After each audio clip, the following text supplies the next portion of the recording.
America ने घायल शेर को छेड़ दिया है। खाड़ी देशों के लिए अब कयामत का दिन है। कुवैत से लेकर बहरीन तक ईरान का खौफ साफ तौर पर नजर आने वाला है और इस बीच ईरान ने अमेरिका को अल्टीमेटम भी दे दिया है। कहा है छेड़ोगे तो चुप नहीं बैठेंगे। नमस्कार, आप देख रहे हैं न्यूज़ 18। मैं हूं आपके साथ श्रुति श्रीवास्तव। ईरान की जवाबी कार्रवाई की चेतावनी के बीच बहरीन और कुवैत में धमाकों की आवाजें सुनाई दी। बहरीन में एयर डिफेंस के सायरन बजाए गए, जबकि कुवैत ने दावा किया कि उसके एयर डिफेंस सिस्टम दुश्मन के मिसाइल और ड्रोन हमलों को इंटरसेप्ट कर दिए। ईरानी मीडिया ने बहरीन में मौजूद अमेरिकी नौसेना के 5th फ्लीट मुख्यालय को निशाना बनाए जाने का दावा किया, लेकिन इसकी पुष्टि आधिकारिक फिलहाल नहीं हुई है।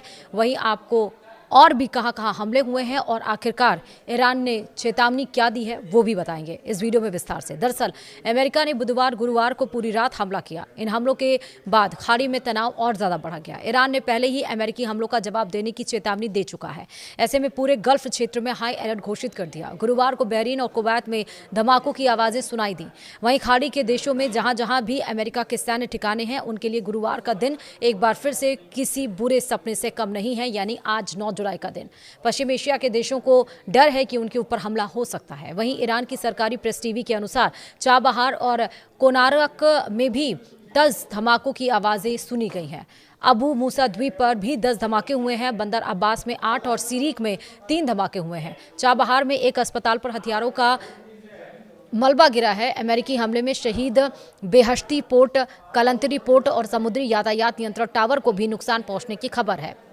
वहीं बहरीन के गृह मंत्रालय ने हवाई हमले के सायरन बजने की पुष्टि की और लोगों से अपील की है कि घबराएं नहीं और तुरंत अपने सबसे नजदीकी सुरक्षित स्थान पर चले जाएं। मंत्रालय ने सोशल मीडिया पर जारी संदेश में कहा कि सभी नागरिक और निवासी शांत रहें और सुरक्षा निर्देशों का पालन करें। उधर कुवैत की सेना ने कहा कि उसके एयर डिफेंस सिस्टम दुश्मन के मिसाइल और ड्रोन हमलों को इंटरसेप्ट कर रहे हैं। सेना के मुताबिक लोगों को जो धमाके की आवाजें सुनाई दी वे एयर डिफेंस सिस्टम की कार्रवाई की वजह से हैं।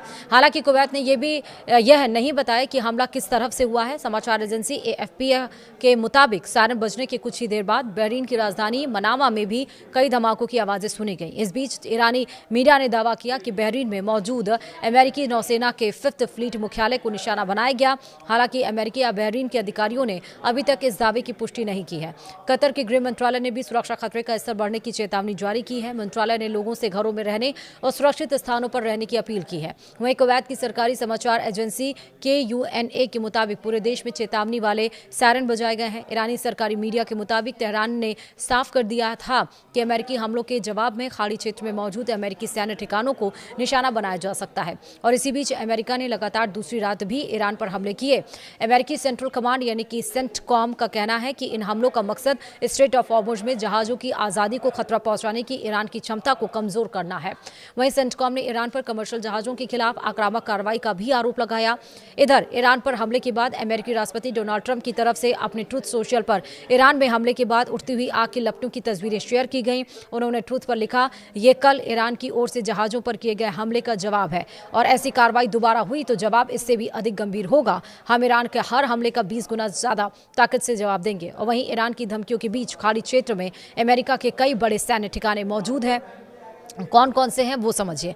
पहला तो है बहरीन, अमेरिकी नौसेना के 5th फ्लीट का ये मुख्यालय है। दूसरा है कुवैत, अली अल सलेम एयरबेस और अमेरिकी सेना के बड़े ठिकाने, यहाँ करीब 13,500 अमेरिकी सैनिक तैनात हैं। तीसरा है कतर, अल उदीद एयरबेस पश्चिम एशिया में अमेरिका का सबसे बड़ा एयरबेस और कमांड सेंटर माना जाता है। चौथा UAE अल धफरा एयरबेस, जहाँ से एयर ऑपरेशन और खुफिया मिशन संचालित होते हैं। पांचवा है सऊदी अरब, जहाँ रक्षा सहयोग और तेल सुरक्षा से जुड़े अहम अमेरिकी हित है। वहीं है जॉर्डन, यानी कि रडार और मिसाइल डिफेंस से जुड़े सैन्य ठिकाने हैं। वहीं अमेरिका के हमलों और राष्ट्रपति डोनाल्ड ट्रंप की धमकियों पर ईरान का भी जवाब सामने आया है। ईरानी संसद के स्पीकर मोहम्मद बागर कालिबाफ ने कहा है कि अमेरिका ने अभी तक यह नहीं सीखा है कि दादागिरी करने वाले और वादे तोड़ने की कीमत चुकानी पड़ती है। मैं इसे साफ साफ कहता हूं, अगर आप हमला करेंगे तो आपको भी मार पड़ेगी। बेमतलब हाथ पैर ना मारें वरना आप और गहरे डूब जाएंगे। उन्होंने साफ तौर पर कहा कि हॉर्मुज स्ट्रेट सिर्फ इतनी इंतजामों से ही खुलेगा, अमेरिकी धमकियों से नहीं। मोहम्मद बाकर गालिबाफ ने इससे पहले एक और ट्वीट करते हुए अमेरिका पर MOU यानी कि समझौते के उल्लंघन का आरोप लगाया। उन्होंने अपने X अकाउंट पर लिखा था, अमेरिका ने हॉर्मुज स्ट्रेट में ईरानी व्यवस्थाओं का उल्लंघन किया। हमले करने की लगातार धमकियां दी, तेल पर प्रतिबंध फिर से लागू किया, दक्षिणी ईरान पर हमले किए, दादागिरी और जबरदस्ती वसूली का दौर खत्म हो चुका है। इससे कुछ हासिल नहीं होता, हम झुकते नहीं हैं। ईरान के विदेश मंत्रालय के प्रवक्ता इस्लाम वाकाई ने भी अमेरिका पर समझौते की शर्तों को नहीं मानने का आरोप लगाया। उन्होंने राष्ट्रपति डोनाल्ड ट्रंप को अपराधी और हत्यारा बताते हुए कहा कि ईरान अपने राष्ट्रीय हितों और संप्रभुता की रक्षा के लिए मजबूती से खड़ा रहेगा।